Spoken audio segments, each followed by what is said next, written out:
The current time is 1:01 p.m. Central Daylight Time.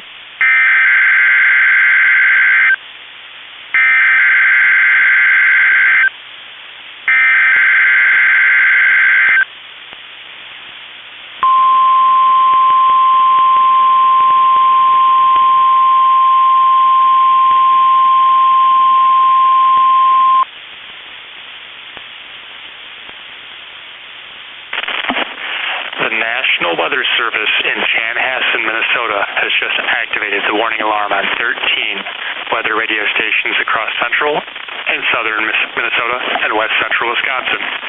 During dangerous weather situations, these specially built radios are automatically activated to warn for the hazard. Tests of these radios are normally conducted by the National Weather Service in Chanhassen every Wednesday at 1 p.m. If severe weather threatens the area near the normal test time, the test will be postponed until the next good weather day. The warning alarm will be activated for selected watches, warnings, and statements affecting central and southern Minnesota and west central Wisconsin. This concludes the test of the warning system. We now return to normal programming.